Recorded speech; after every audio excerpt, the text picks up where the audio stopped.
Howdy, everybody. Can you all hear me?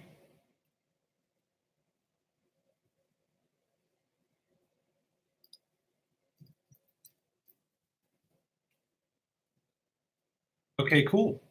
Well, hey guys, welcome. Sorry, this was kind of like I just decided to randomly do this because I haven't done one of these in a while. So I'm not even in my normal place, hanging out in my office. Um, but figured, hey, we could connect and I'm what? I'm echoing. I'm holding up. Do I sound okay?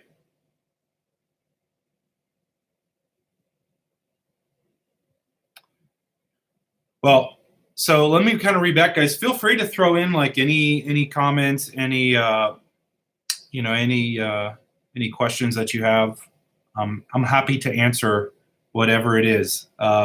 I just figured it'd be fun to kind of connect. I like meeting up with all of you all. Wow, welcome from Spain. Thank you for being on and staying up late. I wanted to make sure. It's hard to find the time to do these because everybody was telling me other times that would work for them and other ones that wouldn't. So I figure I'll try out a couple different ones. But thank you for being on. So Brazil, that's awesome. Daniel Lobo is always frequent in the Discord. But yeah, that's awesome that you're from the Discord, that you're from Brazil. Hopefully you can understand my English. So I was thinking about this, guys. I have been getting a request for a long time now to do like a top 10 video for like the top 10 best like fighters in the book series. I have a feeling that a lot of you would want to see that, but I was thinking in my head for those that are Americans, since it's like the NCAA tournament, it's like March Madness right now. I figured I might do like a tournament bracket with like the top melee fighters in the series. Curious what your all's thoughts on that would be, and who you think they should be. Like, who are the best fighters in the series?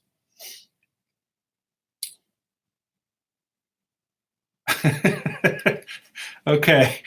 So first question, is the UK Parliament behaving in regards to Brexit similar to Elida and her hall in the Tower?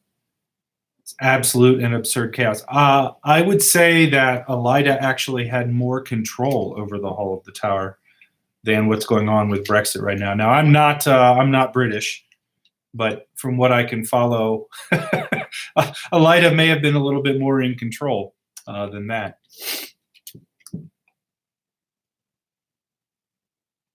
I am such a boy. Well, it's true. I am, unfortunately, MK. Not going to deny it. No one would beat Lan. No one could. Again, Robert Jordan has said Lan was the best, but I think Matt might stand a good shot at it. Matt's lucky. I always need coffee at the end of the day. What are your thoughts? Like, who would you guys rank? And I guess give me some topics here too, since we're kind of sparking a conversation. I would love to know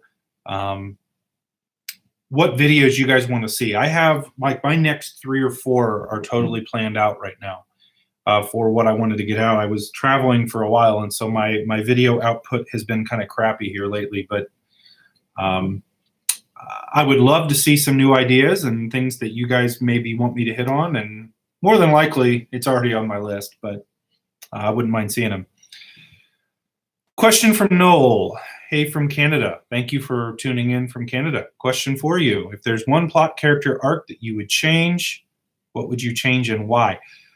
There's a lot of different ones that I would probably change. I guess the most disappointing, let's say this, this is going to be spoilers, so sorry if I guess before I answer that question, let me say that'll be a spoilery answer, so you might want to like earmuffs if you don't want to hear that. But the way Padan Fain is handled at the very end, I would love to see that changed. I would like to see his end be a little bit more impactful in the show, if that makes sense. I'm curious to hear what yours are, though, Noel. My favorite murder scene in Wheel of Time is when Bors is killed by his fellow dark friends with a barrel of liquor and a funnel and a vice. What is your favorite murder scene in Wheel of Time? Well, that is very dark. My favorite murder scene. Let me think about that one. Give me a minute. I'll come back to it. I off the top of my head, I'm thinking of, again, Padan Fain killing a Murdral, but I think that's just because I was just talking about Padan Fain. Tips of how to survive the slog. I don't think it's really that big of a deal your first time through. I think the slog is overrated in terms of it being bad. I wouldn't change it. Like, if I could go back, I actually like the fact that those books are in there. It's great world building material, and you get to see different perspectives on what's going on in different parts of the world at the same time. Yeah, there's no big ending moment in Crossroads of Twilight like there is in some of the other books, but it was honestly fine. I think the biggest reason for the slog at the time was, for those of you that were reading it as the books were coming out, that we waited for so many years to get it, and then that's what we got. And then we were upset because it didn't have like big moments. We wanted to see more resolution. But now that the series is done, I actually don't think it's that bad. I don't skip it when I reread it. I've reread the series like, I think 15 times now. So I don't think that you really need any tips to get through it. I don't think it's that bad. I could be disagreed with me. Top 10 lands in the Wheel of Time that need to be expanded on the TV show. I talked to Daniel Green about this actually when we did a collaboration. I think Shara is going to need a little bit more screen time before we get the final books. So I think that's one of them.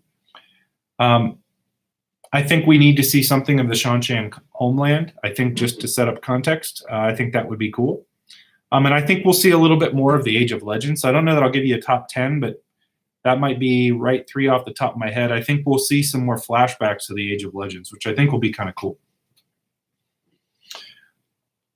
I did put a spoiler warning, Noel. I don't know if you didn't hear me. But yeah, I would say Padan Fain. Oh, we're done. Yeah, you can listen now. No more. No more spoiling, at least for the moment. I heard J.K. Rowling said that Matt and Rand were actually pillow friends in Emond's Field. Plot twist. Maybe. It's a shame we don't have Daniel Green. You know, hey, he's afraid last time I picked on him a little bit.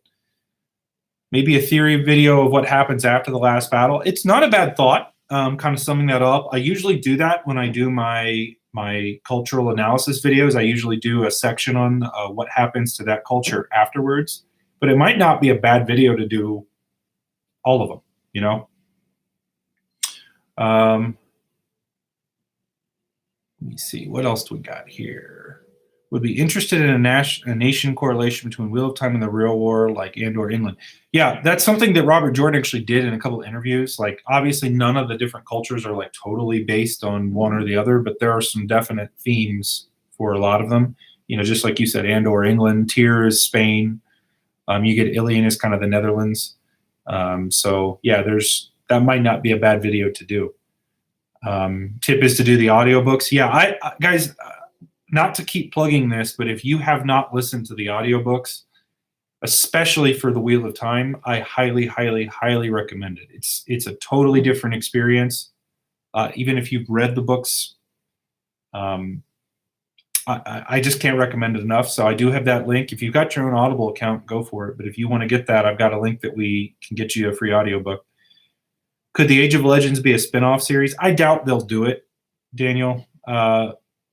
I doubt they'll do a spin-off series on it, mainly because I don't think they want that to be the focus. I don't think there will be any spin-off series because they're pretty well. Harriet has been quoted as saying they really don't want to add more content into the world than already exists without Robert Jordan to write it, and he doesn't have enough notes on those things to really make new stories about it. So I doubt we'll ever see that. I don't think she's ever going to let that happen. Raccoon Ghost, I'm going to try not to spoil much of anything, at least for a little bit. If I'm going to answer a question with a real big spoiler, I'll say so. You cannot make me money. Well, again, hey, it's not all about the money. But yeah, it does help support the channel. If you really want to be able to support MK, you could always hop on the Patreon. That's always a great way to do that. What are your thoughts on Androl breaking rules for traveling and gateways? So let me pause on that. I'll come back to that answer, Brian. Ask that later. I want to kind of skip over and answer some non-spoilery questions here first.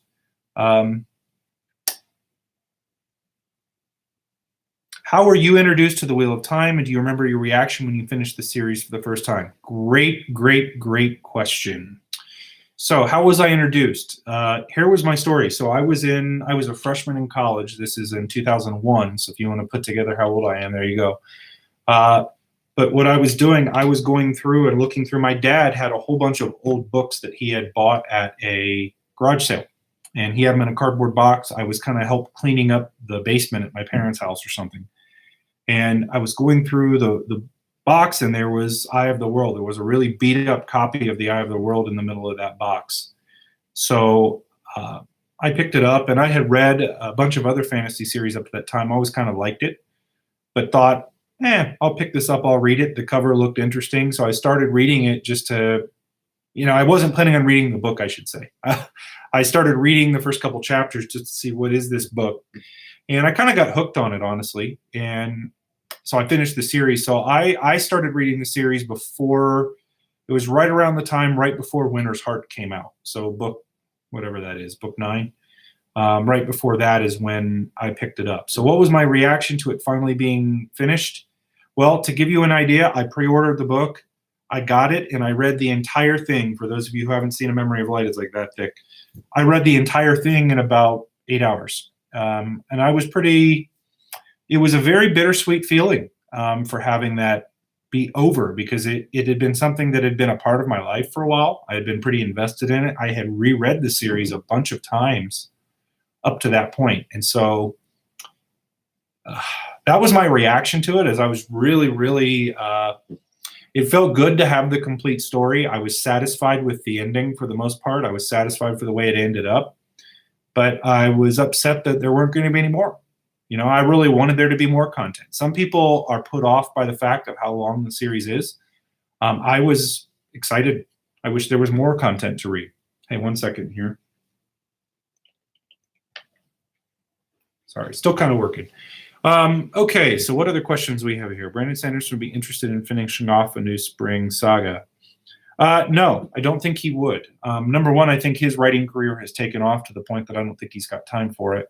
And number two, I really don't think we're ever going to see any brand new Wheel of Time content. They've been very clear about not wanting to add things that Robert Jordan hadn't written or didn't have notes for. They don't want to pollute the story, if you will. I think they're trying to avoid that. So can't imagine having to wait for the next book to come out. Yeah, it was a long time, especially when Robert Jordan got sick. A Knife of Dreams took forever to come out. So when you first heard the audiobooks, were the pronunciations of everything completely different for you, or was it pretty on point? Completely different, and they were correct. I don't know about you guys, but when I read, I was pronouncing things in my head way differently because I had never read them out loud. So I was like trying to think of what the because I understand most of the pronunciations now. I think when I read Nynaeve, I always read it as Nineveh for some reason, or I don't know why in my head I did that. I added an extra couple of letters to it. So that was weird to hear that. But what's funny is there are no real great pronunciations for some of them. I mean, you hear Robert Kramer and Kate Redding pronounce things very differently, and then their pronunciations change over the course of the novels too. So it's really funny to hear that. So I get picked on in my videos for pronouncing things wrong, and I would say to you all, I tried. Sorry. Imagining pronunciation for me who speaks Portuguese, the first language. Yeah, I imagine that would be tough. So I will answer a few spoilers. Let me go back and answer a couple spoiler questions here. So I don't think these will be major spoilers, guys, but Spoilers enough that you may want to turn away. What are my thoughts on Androl breaking the rules for traveling in gateways? I don't think it's out of character. I don't think Androl was totally made up, and he has a talent for that. So I don't feel like it's that out of place for him having new rules. And I'm not necessarily sure that he broke any rules. I just think he was better at it and he was faster with it. Maybe I'm wrong. I haven't given that a ton of thought. In regards to Ulver being Guidel Kane, we know that that's not actually the case. That was confirmed that it wasn't true. So it was a cool fan theory. Let me hit on, what do I think will happen with Nynaeve? What will her role be after A Memory of Light? I think she's going to be the new Catswain. Frankly, I mean, she's the most powerful Aes Sedai. She is the best healer, and she's going to be a legend. I mean, she was there to seal the bore. So she may be, whether she's a leader, I think that she wants to change the world, and I think she's going to maybe change the culture of the White Tower. You know, towards the end there, she was really pushing for compassion rather than separation. And she wanted to be able to care and feel for people, which I think is really cool of Nynaeve's character in general. So that's what I think she'll be. Okay, what do you think? Why do you think Mat wasn't at the pier at the end when Ben was able, even though she was Tuon's truth speaker? I'm not sure what you're asking. I'm trying to figure out what you mean by that. Maybe you can rephrase the question, or maybe I'm stupid and can't read. Oh, the funeral at the end when Min was able to. Oh, the pyre, you mean. Pyre. There you go. Why do you think Mat wasn't at the funeral pyre at the end? I don't know. It's a good question. I don't know. I've never actually given that thought. Trying to remember, I didn't realize Mat wasn't there. But then again, they really didn't go into a whole lot of depth. I think it was just the people that were there. But I think Mat should be there because Mat was there at the end. So I don't know what's going on with that.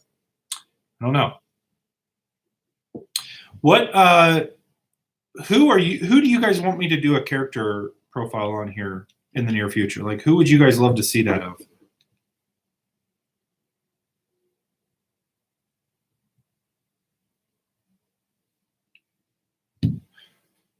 Andrel? That's an interesting one.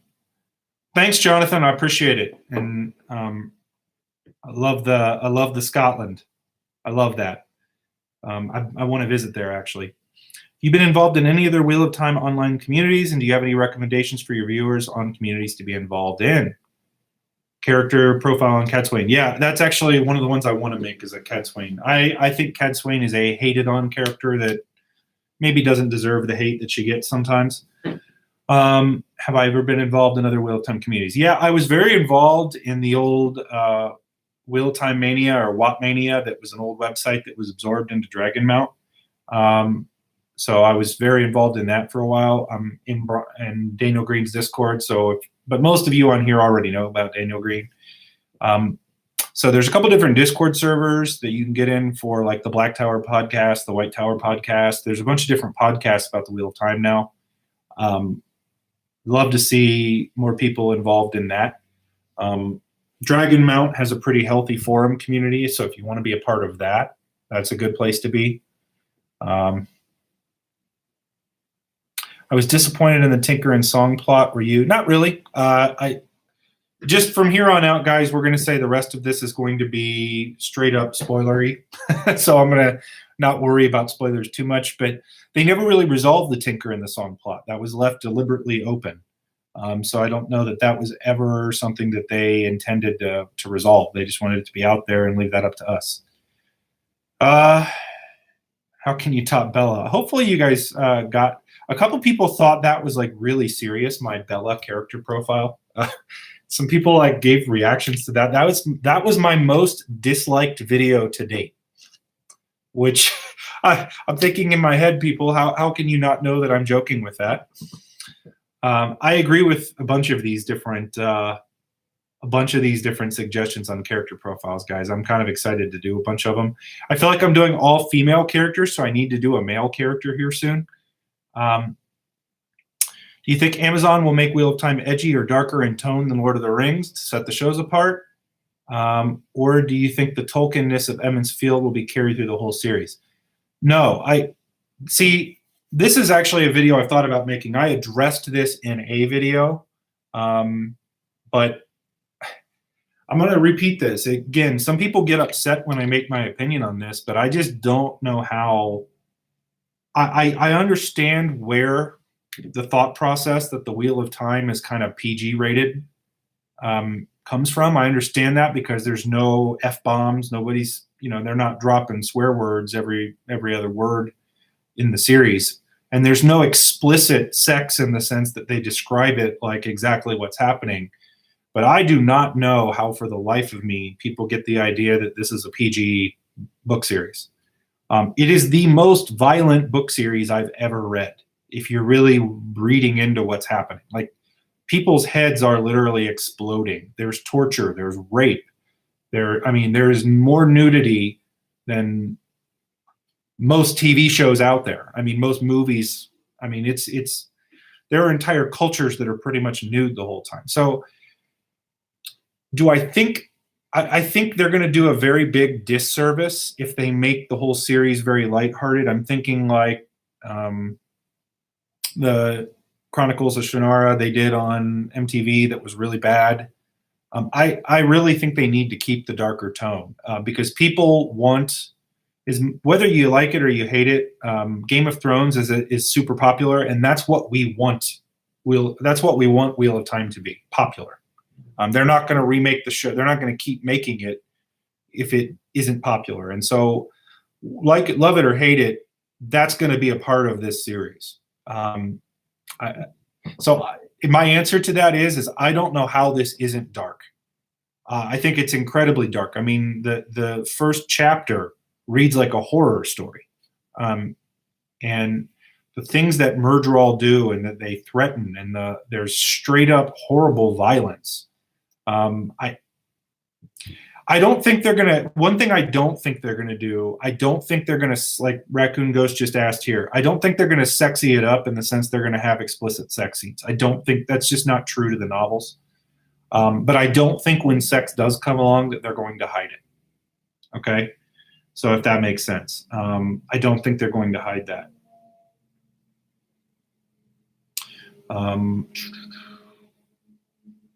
Character review of the Great Captains, I would love to do that. I especially am a big fan of Rodel Ituralda. I love him. Yeah, people in Trolloc cookpots would be enough to earn a TVMA. I agree. That's legitimately what's happening. I just don't, I understand, I think, where people get that impression from, but I don't think it's real. Like, I don't think this is it's not PG. This is not something I've heard people say, well, I want to be able to watch it with my little kids. And I just don't see where you're getting that. This is not a book series that's all about little kids. This isn't young adult fiction where they're trying to keep it G or PG rated. This is a very explicit, very violent, and if they dumb down the violence, I think it dumbs down the plot. Like Dumais Wells, that's the first time we see people literally blowing up with the one power. Okay, like literally exploding and their body parts flying everywhere. That needs to feel disgusting. We see people that are watching that in the books and they're vomiting because it's so disgusting. Like they've never seen anything like this before. That's the level that we should feel. Dumais Wells should feel, again, spoilers for Game of Thrones here, but it should feel like a Red Wedding type moment. Okay, maybe not in the sense that it rips out who died, but it should be that impactful to you that you walked away from that going, oh gosh. Like that's to me where it'll be a success. Okay, yeah, Battle of the Bastards is a great example of that. Okay, so 100% agree. So yeah, that's what I want to see. So I think the violence needs to be heavy. I think the one thing that I'm not sure how they're going to handle, honestly, is the swearing. I talked about this in one of my videos. I'm not sure how they're going to handle it. Because if they keep the Robert Jordan swearing language, like, yeah, we love it as book readers, like we're used to it. So if I hear something going light or, blood and bloody ashes, like me even saying that right now sounds cheesy as hell, right? So like I feel like for somebody that's new that's watching that for the first time, that's going to come across as like cheese balls. Like, so they've got to be able to make that sound like swear words. So that's where I'm saying I feel like that may be an area where we end up seeing. I don't know how they're going to do it. Okay, is what I'm trying to say. Like maybe they'll mix them in there with some other swear words, but it'll feel really out of place if we've got crazy violence and then no swearing.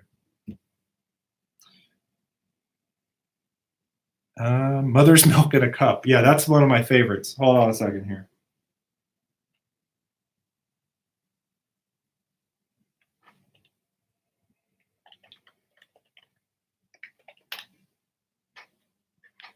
Sorry, I'm running a business at the same time, and I got people asking me questions. So, all right, what do you think of the stuff that was not completed in A Memory of Light, like some of the foretelling? Any thoughts where RJ wanted to go to follow up the series? I don't think that he was going to follow up the series. I don't think he was going to add more. I think. Let me see. Again, I don't know necessarily how to answer where he wanted to go because I haven't read anything personally that says here's what he wanted to do down the road. I do remember thinking that if anything, we would have seen more of maybe Arthur Hawkwing or the Age of Legends, some where there's a lot of historical context. I would have loved to have seen The Fall. I am doing a video here coming up where I'm going to do a timeline for the Wheel of Time. So like literally put the events in order, create a timeline. First of all, is that something you guys want to see? I don't want to put all the work into it if everybody's going to think that's dumb. But I always thought it would be really cool to kind of understand the timeline of events dating all the way back through the Age of Legends. So yeah, that's a thought. But is that something you guys would want to see?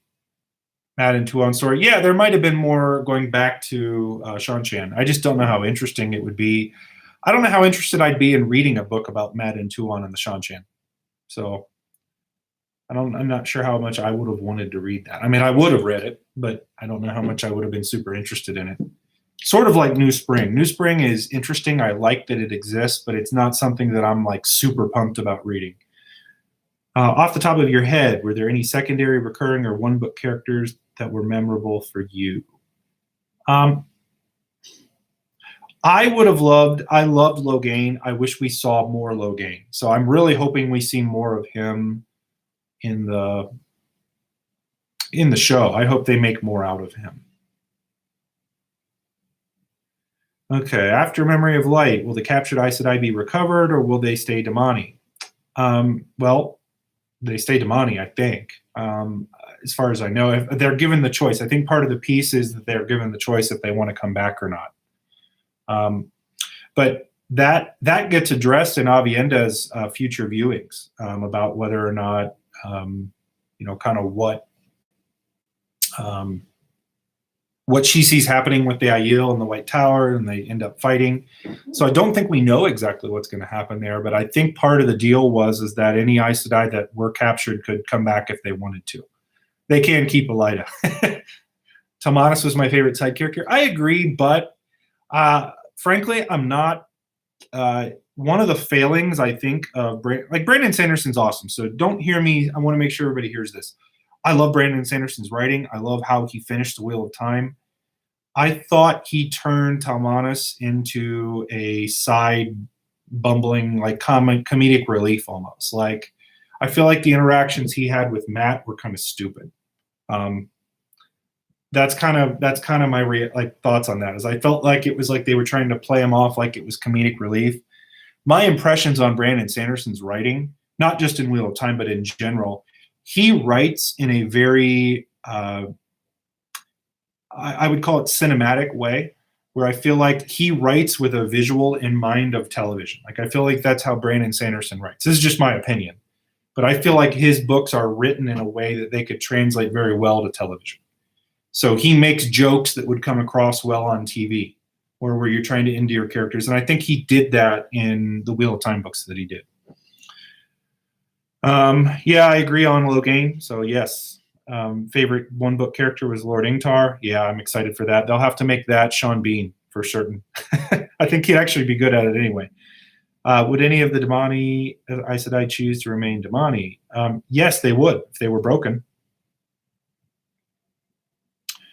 And I don't think the Imperial family wants to write it. Like, I think Tuon just thinks that it's something you can choose. So you can choose not to. And for her, she can't. She could choose to learn it or she can't. So that's kind of, they're just shifting the goalpost. The Aiel history scene is one of my favorite scenes. It's probably my favorite scene in the entire set of books. So I really hope they do that justice. But to do that, they're going to have to do some we're really going to need to get into the Age of Legends. So I am really excited for that. Do you think they should age up the characters in the show? I don't know. The thing about the characters, I think they need to stay young because that's part of the issue that people have is that they're seen to be very young. Now, that all being said, Aes Sedai also look young. So my question is how they're going to show. Is it just going to be a bunch of young characters running around on the screen? Because even the Aes Sedai look like they're in their mid-20s. So I don't know. What I would rather see, I don't care about aging them up. I just want really good actors and actresses because I think that especially like Rand is going to have to carry it. I feel like they need to nail Matt. Matt's going to be a difficult character to play because he's such an interesting mix of like a rogue character, but yet being really competent. And I think we need to see that. The Aiel future scene brought me to tears. I agree. I think both of those scenes are outstanding. What will Olivia do after the last battle? I could see her becoming an Aes Sedai. Do you feel Avienda's vision will come true, or was it just a possibility? No. So Taylor Roberts, that's a great question. Do you feel that Avienda's vision will come true, or was it just a possibility if the Dragon's Peace was not in place? Actually, no. Her vision was a reaction to the Dragon's Peace being in place, but without the Aiel being included in it. Originally, Rand wanted to leave them out to do their own thing. And so what she was seeing is what would happen to them if they weren't involved. So what changed was she made sure they were a part of it. They're the police force for the Dragon's Peace. So that's, I don't know if that answers your question, Taylor, but yeah, that her vision was something that was a what if, but it's not going to come true now, and at least in the way that it did because they are a part of it. Want to try speculating on who Nakomi was because we'll never know. It could be an avatar. My first guess would be an avatar of the creator or something to do with Aiel Wise Ones because she was dressed like that. I don't know that we'll ever know. It is a very odd thing where that's kind of wide open. Do you think Cadsuane would carry on Egwene's changes? I don't think she would, all of them, but I think some of them are going to be too hard to undo. So the one about accepting anybody with the novice, like they've already got too many older novices, and they do need to replenish their ranks. And I think Cadsuane may let people go to see the Wise Ones. So I think there can be some. I think some of that could stay. I don't know how long Cadsuane's going to live after this, though. I mean, Cadsuane is nearly 300 years old at the end of the books, and that's old for Aes Sedai of that time. And she's still bound by the oaths, so she's not going to live. She would normally live to be about 600 or 700 years old based on her strength and the power. So I don't know. I think Aes Sedai agelessness will get swept to the wayside. I don't think it will. I think it plays too much of a role. I don't know. I disagree with Daniel on this. He always talks about that. I think they're going to do it in some way, shape, or form. They're going to have something that you can differentiate by looking at somebody to know if they're an Aes Sedai. So whether or not that's the agelessness or not, I think it will be. I think they'll look young and wear a lot of makeup. That's, I think, the way to do it, is you can make somebody look like they have smooth skin with makeup, and I think that's how they'll do it.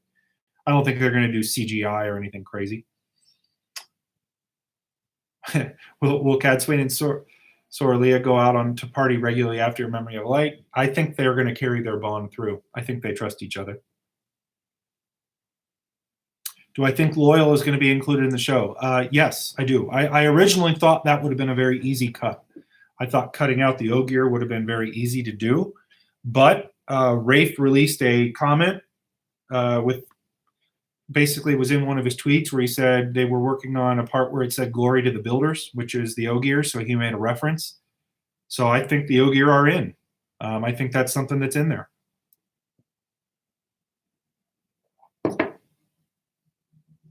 Good luck renegotiating the deal with the Sea Folk and Wise Ones. I think that's part of it too, is they're bound by the oaths.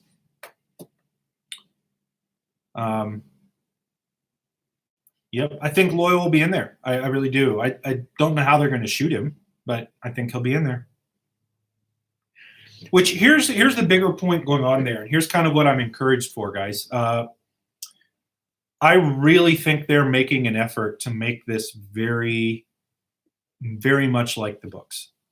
And the books, the more and more I think about it, this is going to be a really darn good series. If they put the production quality into it and get the right actors, like the directors they've brought on, like the director for the first 2 episodes, guys, that's going to be amazing. If you don't pay attention to some of this, they brought in a top caliber director, somebody who's done, they've done Westworld, like some of the best episodes of Westworld. This lady did. So I am as excited as I can be for that, because they're doing the right things from a production quality perspective.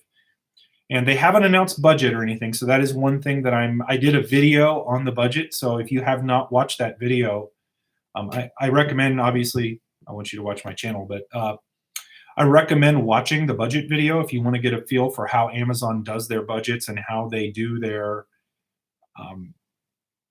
how they budget for their shows and how they make money, essentially how they monetize their content. But I think we're going to see, just based on other things, to sum up that video a little bit, I think we're going to see a budget in the 10 to 12 million. So I'm kind of excited for that. I really think we're going to get what we needed to get. And the first season of Eye of the World is going to be the cheapest of them to make, in my opinion, just because I think it's less special effects heavy. But I think it's set up properly and is good. I've been rewatching, so I am a big Game of Thrones fan. Song of Ice and Fire. I've read the books, love the series. I think the television show is one of the better television shows ever made. I love it. And I've been rewatching that, and I'm thinking in my head as I'm watching it, dang, Wheel of Time is going to be really, really freaking good. Because as good as a story as A Song of Ice and Fire is, I'm sorry, it doesn't hold a candle to Wheel of Time. That's just obviously I'm a little biased on that, but I'm excited for it. Dragon Reborn, you're worried about the writers? I'm not. I'm not worried about the writers. I'm curious why you think you are. I'm not worried about it. You're adapting an already complete. It would be different if they had to write it from scratch. They don't. They're not writing this from scratch. They're writing it from an already established series with a lot of detail. So adapting Eye of the World is going to be easier than adapting most other things, because they've got the detail, they've got the conversations, they've got all that. All they've got to do is make sure it doesn't sound cheesy. So I'm not worried about it. I'm curious why you are worried about the writers. Do you use your learned sea folk negotiating skills to make your business successful? Well, I work in insurance. I'm going to say Farhan. Hopefully I'm not destroying your name. But you could call it that. You could say I use my sea folk negotiating skills. Do you think it being on Amazon was the right choice? It's not that popular in the UK. Netflix is bigger here. Netflix is bigger here too. So in the US, Netflix is bigger in general. Do I think Amazon is the right choice? Yes. Because they're going to spend the money that Netflix actually doesn't put a lot of money into its content, comparatively speaking. They don't spend it, and they're quicker to cancel than Amazon is, because Amazon monetizes different than Netflix does. So that's how that's done. That's why I actually think Amazon is the perfect place. I really do.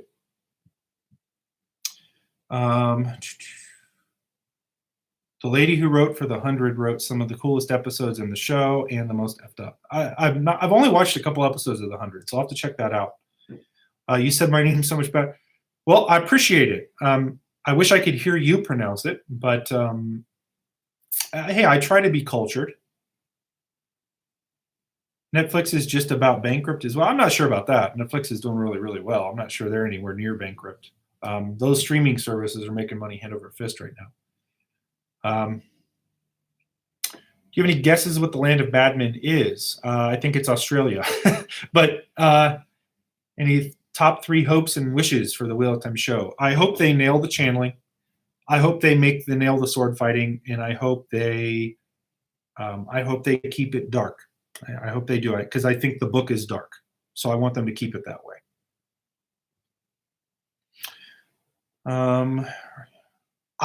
Hopefully I'm making you excited for the show. I would be the first one to tell you if I was worried about it. There is nothing that I'm worried about at the moment that I've seen. They've done nothing to make me concerned so far. That doesn't mean that they won't, because we don't have a lot of details yet. But I so far am kind of excited for it. I'm worried about how they hunt Anthony Turner. Yeah, the magic. I am a little, I wouldn't say worried. I just think it's something they have to do well. Now, what we do have a good roadmap for it with watching Doctor Strange. And I hate to bring up a Marvel movie, but I think that's a good representation of how magic cannot look stupid. Okay, so I actually talk about that in one of my videos, how I think they'll do that. It's in one of my TV show series. I recommend go watching those. I go in depth with that. Have you read any of David Gemmel's work? No, I have not, so I'll have to check that out. Jonathan Frazier, Sim, on how I envision channeling. Go check out my video on can they pull this off. I go in depth there explaining how I think they'll do channeling. And I don't see how, again, I said this earlier, I don't see how they can cut the dark overtones. I just don't see. Okay? So it's a dark book, period. They are. They're horribly dark. So you really dislike Rand. Do you find his chapters really annoying too? I think he's hard to read towards the end. I think my first read through with Rand, I thought he was right in everything that he was thinking. And I didn't quite understand how crazy he was. Like, Rand is freaking nuts at the end of the book. Okay, by the end of Gathering Storm. Like, he's nuts. He's going nuts. And you start to see that the more you read back through it. One of the things that Robert Jordan does such a good job of, and it's actually why it's hard to figure this out, is he does a really good job of showing unreliable narrators. So Rand giving us his point of view on things. Yes, he's cunning, and yes, he's smart, but he's also crazy. And you don't necessarily see that until you start rereading it a little bit and understand that, yeah, his point of view is just his point of view. So do you have a video on how they would envision sword fighting? I would like to see them use samurai or essentially martial arts techniques on the sword fighting, because there are a lot of fighting techniques. So that's why my casting video for Lan, I said Daniel Wu, because of Into the Badlands. Like, I would love to see not maybe that, like Crouching Tiger, Hidden Dragon levels of martial arts, but I want to see real martial arts. And that's how they kind of describe the sword forms. Do you think the Lanfear character could have been better? Yes, I do. I think Lanfear is a really good character that had a lot of potential that wasn't realized. So, hey, great. Good night, Farhan. Take care. My question for you is pretty simple. Well, let's hear it. But thank you. I appreciate the kind words, guys. Yeah, how he really did nail the creeping madness on Rand. Like, I don't think we noticed it in your first time through. You don't notice how crazy he's getting. You just think it's kind of normal. Again, it's one of Robert Jordan's best things as a writer. Yeah, there is a video out there, MK. That's a good video, too. Have I thought about doing a Q&A for my European followers? Tell me what time would work for you, and I'll try to do it. I have no problem doing it. Have to be a weekend, probably. But hey, everybody, I'll answer a few more questions here, and I'm gonna wrap up. Sorry, again, it was just kind of a random thought. Hey, why not do a stream here? Just figured I got a video out yesterday for the first time in a while. Wanted to get another one out. So do it until I run Riyadh. No, I don't know if I can do that. I wish I was a dreamer. MK, what was your question? I'm sorry, I didn't see it. Will they cut Gawain? No, unfortunately, I don't think they will. I'm going to do a video on Gawain here soon, about not necessarily a character profile in Gawain, but I have thoughts on him. So what do I consider the slog? This will be the last question I'll answer. So, but what do the slog is really, I mean, it's defined by basically, I think, a Crown of Swords through Crossroads of Twilight. Knife of Dreams, I think, ends it. But I don't think it's that bad. That's just my opinion. I don't think the slog is all that bad. Yeah, they're my least favorite books, but that doesn't mean that I would cut any of them. I think they all have good stuff in it, and they're all valuable. So that's my opinion on it. I like the slog. So, but hey, guys, thank you all for being here. Thank you all for being a part of this. Appreciate this is the reason I made a channel, is I always wanted to have people to talk to about the series.